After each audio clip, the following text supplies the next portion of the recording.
കർത്താവിൻ്റെ ദാനമാണ് മക്കൾ, ഉദരഫലം ഒരു സമ്മാനവും എന്ന തിരുവചനത്തിൽ ഉറച്ചു വിശ്വസിച്ചുകൊണ്ട് ജീവൻ്റെ മൂല്യത്തെ മനസ്സിലാക്കി കൂടുതൽ മക്കളെ സ്വീകരിച്ച് ക്രൈസ്തവ മൂല്യങ്ങൾ ഉൾക്കൊള്ളുന്ന കുടുംബങ്ങളെ രൂപവൽക്കരിച്ച് ദൈവിക ദാനമായ മക്കളെ സ്വീകരിച്ച് ദൈവിക പദ്ധതിക്ക് പങ്കുചേർന്ന കണ്ണമൂല വിശുദ്ധ മദർ തെരേസ പള്ളി ഇടവകാംഗമായ അരുൺ അലക്സ്, ടിനു ആൻ്റണി ദമ്പതികൾ തങ്ങളുടെ അനുഭവങ്ങൾ ഈ പ്രോലൈഫ് ദിനത്തോടനുബന്ധിച്ച് നമ്മളോട് പങ്കുവയ്ക്കുന്നു. അലക്സ് ഇവിടെ തിരുവനന്തപുരത്ത് ലയോള സ്കൂളിൽ ഇപ്പോൾ 5ാം സ്റ്റാൻഡേർഡ് കംപ്ലീറ്റ് ചെയ്തിരിക്കുകയാണ്. അതിന് താഴെയുള്ള മോളാണ്. മോളുടെ പേര് അലീൻ ട്രീസ. മോള് ഇവിടെ ഹോളി ഏഞ്ചൽസ് ISC സ്കൂളിൽ 3rd സ്റ്റാൻഡേർഡ് കംപ്ലീറ്റ് ചെയ്തു. അതിൻ്റെയും താഴെയുള്ള ആഗ്നൽ കേറ്റിവര, ആഗ്നൽ ലയോള സ്കൂളിൽ 1st സ്റ്റാൻഡേർഡ് കംപ്ലീറ്റ് ചെയ്തിരിക്കുകയാണ്. ഏറ്റവും ഇളയ മകൻ എയ്ഡൻ ഇപ്പം 7 months ആയിട്ടുണ്ട്. എല്ലാവർക്കും തിരക്കാണ്, ആർക്കും ഒന്നിനും സമയമില്ല. എന്നിട്ടും നിങ്ങൾക്കും 2 പേർക്കും ജോലിയുണ്ട്, 2 പേരും നല്ല ടൈറ്റ് ഷെഡ്യൂളുള്ള ആൾക്കാരാണ്. എന്നിട്ടും ഒരു ജീവന്റെ മൂല്യം ഉയർത്തിപ്പിടിക്കാനായിട്ട് നിങ്ങളെ പ്രേരിപ്പിച്ച ഘടകങ്ങൾ എന്തൊക്കെയാണ്? ഞങ്ങൾ വർക്കിംഗ് ആണ്, ശരിയാണ്. നമുക്ക് സമയം കുറവാണെന്ന് എല്ലാവർക്കും തോന്നും. പക്ഷേ നമുക്ക് സമയം കണ്ടെത്താൻ എല്ലാവർക്കും സാധിക്കുന്നതാണ്. പിന്നെ അതിനേക്കാൾ ഉപരിയായിട്ട് എൻ്റെ ഫാമിലിയിൽ 3 പിള്ളേരാണ്. ഞങ്ങൾ 3 ഗേൾസാണ്. അതിൻ്റെ ഫാമിലിയിൽ 2 പേരാണ്. അപ്പോൾ ഞങ്ങൾ 3 പേര് വേണം എന്നൊക്കെ ആഗ്രഹിച്ചിരുന്നു. 4ാമത്തെ ഒരാളെക്കുറിച്ച് അങ്ങനെ അധികം ചിന്തിച്ചില്ല. പക്ഷെ ഉള്ളിൽ ഇങ്ങനെ തോന്നുന്നുണ്ട്, ഒരാളും കൂടെ ഉണ്ട്. പള്ളിയിൽ പോയി ഇരിക്കുമ്പോഴോ പ്രാർത്ഥിക്കുമ്പോഴൊക്കെ ഉള്ളിലൊരു തോന്നലുണ്ട്. അപ്പം ആദ്യം അതിനെക്കുറിച്ച് പറഞ്ഞു. അപ്പം അരുണും ആകെ 2 പേര്, ഇവർ 2 ബോയ്സാണ്. അപ്പം ബ്രദറേ ഉള്ളൂ.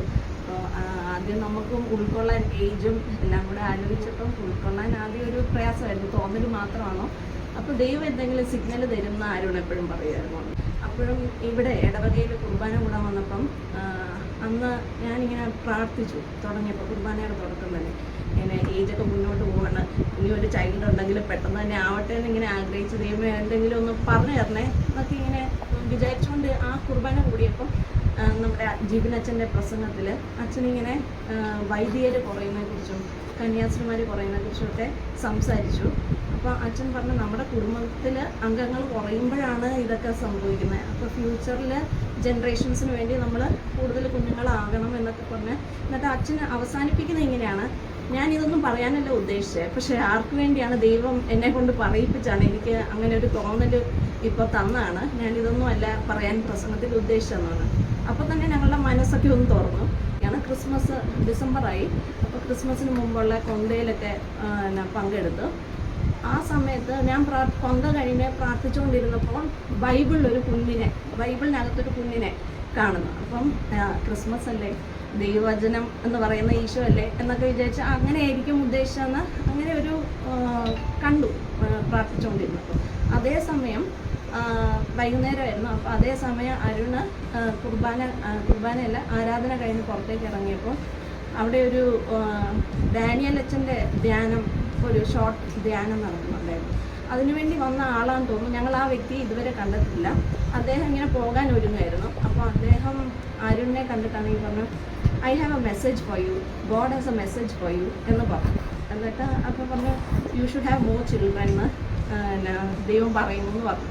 അപ്പോൾ അരുണും പറഞ്ഞാൽ ശരിയാണ്, ഞങ്ങൾ 4ാമത്തെ ഒരാളെ കുറിച്ച് ആലോചിക്കണം, you should have more and more children എന്ന് പറഞ്ഞു. അങ്ങനെ പിന്നെ ഞങ്ങൾ എന്തായാലും തീരുമാനിച്ചു, ഇതാണ് ദൈവം തന്നെ ഇങ്ങനെ ദൈവം മനുഷ്യരെ വിട്ട് പലപ്പോഴുമായിട്ട് സംസാരിക്കുന്നു. ഞങ്ങളും കുറച്ചങ്ങ് തീരുമാനിച്ചു. ഒരുപാട് തടസ്സങ്ങളുണ്ട്, ഏജ് ഉൾപ്പെടെ. പിന്നെ 3 പേരുണ്ട്. പിന്നെ ഞങ്ങളുടെ ഫാമിലിയിലും എല്ലാവരും ഒക്കെ ഒന്ന് പറഞ്ഞ് സമ്മതിപ്പിക്കണം. അങ്ങനെ കുറച്ച് തടസ്സങ്ങൾ. പിന്നെ ജോലിയിലാണെങ്കിലും ഓൾറെഡി 3 ലീവ് എടുത്തു. പിന്നെ ഒരു മെറ്റേണിറ്റി ലീവ് എന്നൊക്കെ ചിന്തിക്കുമ്പോൾ ഒക്കെ ഒരു പ്രയാസമാണ്. ഞാൻ പഠിപ്പിക്കുമ്പോൾ പിന്നെ മറ്റു കുട്ടികളെയും കൂടെ എഫക്റ്റ് ചെയ്യുമല്ലോ നമ്മൾ ലീവിൽ പോയാൽ, അങ്ങനെയൊക്കെ ചിന്തിച്ചു. പക്ഷേ അവിടെ ചെന്ന് പറഞ്ഞപ്പോഴാണേലും ലീവിന് എനിക്ക് ആദ്യത്തെ നല്ല ക്ഷീണമൊക്കെ വരുന്നതാണ്, ഒരുപാട് വോമിറ്റിങ്ങും ഒക്കെ. എല്ലാ സ്റ്റേജസിലും 3 പേരുടെ കാര്യത്തിലും അങ്ങനെ തന്നെയായിരുന്നു. അപ്പോൾ ചെന്ന് പറഞ്ഞപ്പോൾ അവിടുത്തെ പ്രിൻസിപ്പൽ അച്ഛനും വളരെ പോസിറ്റീവായിട്ട് എൻ്റെ എല്ലാ സപ്പോർട്ടും ഉണ്ട്, എന്ന് പറഞ്ഞാൽ അച്ഛനും വളരെ സപ്പോർട്ടീവായിരുന്നു.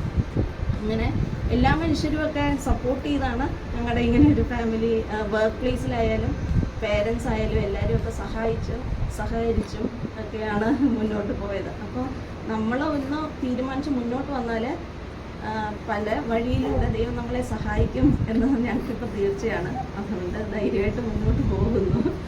എല്ലാവർക്കും ഉണ്ട് ചാലഞ്ചസ്, പക്ഷേ അത് ചില തീരുമാനങ്ങൾ നമ്മൾ സ്ട്രോങ് ആയിട്ട് എടുത്തു കഴിഞ്ഞാൽ ദൈവം നമ്മുടെ കൂടെ നിൽക്കും. ഈ വലിയൊരു കുടുംബത്തെക്കുറിച്ച് ഒരു പ്രചോദനം കൊടുക്കുന്നതിലേക്ക് വേണ്ടി ഒരു മെസ്സേജ് എന്ത് കൊടുക്കാം? എല്ലാം അങ്ങ് നടന്നു പോകും, ദൈവത്തിൽ ആശ്രയിച്ചാൽ അങ്ങ് നടന്നു പോകും എന്നാണ് ഞങ്ങൾ പൂർണ്ണമായി വിശ്വസിക്കുന്നത്. ശരിയാണ്, ഒരുപാട് ബുദ്ധിമുട്ടുകളും പ്രയാസങ്ങളും ഉണ്ട്. ചിലപ്പോൾ ലീവൊക്കെ ഉടനെ എടുക്കേണ്ട വരുമ്പം, പക്ഷെ അതൊക്കെ അങ്ങ് കടന്നു പോകും. വലിയ പ്രശ്നങ്ങളില്ലാതെയൊക്കെ മുന്നോട്ട് പോകാൻ പറ്റും. അപ്പം എല്ലാവരും സ്നേഹിക്കാനും സ്നേഹിക്കപ്പെടുവാനും ആഗ്രഹിക്കുന്നു. അപ്പോൾ കുഞ്ഞുങ്ങളുള്ളപ്പോൾ നമ്മുടെ കുടുംബത്തിലും ഒരുപാട് സ്നേഹവും സന്തോഷവും കളിയും ചിരിയും എല്ലാം ഉണ്ട്. അപ്പം ഇവരൊന്ന് മാറി നിന്നാൽ ഇളയാൾക്ക് സങ്കടമാണ്. ഒരു ദിവസത്തേക്കാണെങ്കിലും മാറി നിന്നാൽ അവന് തന്നെ അത് ഫീൽ ചെയ്യുന്നുണ്ട്. മാറി നിൽക്കുമ്പോൾ നമുക്കും കഴിഞ്ഞ ദിവസം പേരൻസിൻ്റെ വീട്ടിൽ പോയി നിന്നപ്പോഴും നമുക്ക് ശരി ഒരുപാട് സമയം കിട്ടുന്നുണ്ട്, സംസാരിക്കാനും കാര്യങ്ങൾ ചെയ്യാനും, വീട് അടുക്കി ചിട്ടയോടെയൊക്കെ ഇരിക്കുന്നുണ്ട്. പക്ഷെ എന്നിരുന്നാലും നമുക്ക് ഒരുപാട് മിസ്സിങ് ആണ്. ഇവരുടെ ശബ്ദവും കളിയും ഒക്കെ അങ്ങ് പോകുന്ന പോലെ. അപ്പോൾ എല്ലാ കുടുംബത്തിലും ഒരുപാട് അംഗങ്ങൾ വേണം. ഇതൊക്കെ അങ്ങ് നടന്നു പോകും. നമ്മൾ സ്വാർത്ഥമായി ചിന്തിക്കാതെ, സ്വാർത്ഥത ഇല്ലാതെ മുന്നോട്ട് പോകാൻ കഴിഞ്ഞാൽ എല്ലാം നടന്നു പോകും എന്നാണ് പുതിയ യുവജനങ്ങളോട് പറയാനുള്ളത്. ഇപ്പം എല്ലാ ഈശോ നടത്തും, പ്രാർത്ഥനയിലൂടെ ജീവിക്കണം. പിന്നെ നമ്മൾ കൂടുതൽ അംഗങ്ങളായാൽ സൊസൈറ്റിക്കും ബെനിഫിറ്റ് ആവും. പിന്നെ അതൊരു നെക്സ്റ്റ് തലത്തിലേക്ക് വളരാൻ ഞങ്ങളും, നെക്സ്റ്റ് ആത്മീയ തലത്തിലേക്ക് വളരാൻ ഞങ്ങളും ആഗ്രഹിക്കുന്നുണ്ട്, പ്രാർത്ഥിക്കുന്നുണ്ട്. ഇപ്പം നമ്മളിൽ മാത്രം ഒതുങ്ങാതെ ഇവർ കമ്മ്യൂണിറ്റിക്ക് ഒരു ബെനിഫിറ്റ് ആവുന്ന പോലെ, ഏത് വഴിയിലാണെന്ന് അറിയത്തില്ല, ദൈവത്തിൻ്റെ ഹിതം നിറവേറട്ടെ എന്ന് ഞങ്ങൾ പ്രാർത്ഥിക്കുന്നു, ആഗ്രഹിക്കുന്നു. അതിനുവേണ്ടി ഇനിയും പ്രയത്നിക്കുന്നു. ക്രിസ്ത്യൻ ലൈഫ് എന്നും ഒരു ചാലഞ്ചാണ്. ശരിക്കും പറഞ്ഞാൽ ദൈവത്തോട് ചേർന്ന് നിൽക്കുക ഒരു ചലഞ്ച് തന്നെയാണ്. ചിലപ്പം അപ്സ് ആൻഡ് ഡൗൺസ് ലൈഫിൽ വരുമ്പോൾ നമുക്കത് ചില സമയത്ത് ബുദ്ധിമുട്ടായിരിക്കും. അതൊന്ന് പോകുന്തോറും നമുക്ക് ഉള്ളിൽ മനസ്സിലാവും. സ്പിരിച്വാലിറ്റി കുറഞ്ഞു വരുമ്പോൾ നമുക്ക് ബുദ്ധിമുട്ടുകൾ മാനസികമായി ചിന്തിക്കും. അങ്ങനെ പക്ഷെ അത് ദൈവത്തോട് ചേർന്ന് നിൽക്കുക ഓരോ ദിവസവും നമ്മൾ ട്രൈ ചെയ്യേണ്ടതാണ്. ചാലഞ്ചായിട്ട് എടുത്ത് തന്നെ ട്രൈ ചെയ്യേണ്ടതാണ്. മാതൃപിതൃവേദിയുടെ ആഭിമുഖ്യത്തിൽ നമ്മളിന്ന് ഒരു വലിയ കുടുംബത്തെയും അവർ കുഞ്ഞുങ്ങളെ സ്വീകരിച്ച വഴികളും അവരെ ദൈവം നടത്തിയ വഴികളുമൊക്കെ ഇന്ന് നമ്മുടെ മുമ്പിൽ മനസ്സിലാക്കി തന്നു. നമുക്കറിയാം, ചെറിയ കുടുംബത്തിൽ നമുക്ക് 2 കുട്ടികളുടെ കാര്യങ്ങൾ നോക്കുവാൻ നമ്മൾ ബുദ്ധിമുട്ടുന്നിടത്ത് അവർക്ക് ഓരോ ദിവസവും ഓരോ പ്രാവശ്യവും ദൈവം നൽകുന്ന അനുഗ്രഹങ്ങളെ അവർ കൂടുതലായി സ്വീകരിച്ചപ്പോൾ അവരുടെ ജീവിതം എത്രത്തോളം ക്രമപ്പെടുത്തി എന്ന് അവർ നമുക്ക് മനസ്സിലാക്കി തന്നു. അവരെ നമ്മുടെ ക്ഷണം സ്വീകരിച്ച് ഇവിടെ എത്തുകയും അവരുടെ ജീവിതാനുഭവങ്ങൾ നമ്മുടെ മുമ്പിൽ പങ്കുവയ്ക്കുകയും ചെയ്യുന്നതിന് ഏറെ സ്നേഹത്തോടെ നന്ദി അറിയിക്കുന്നു.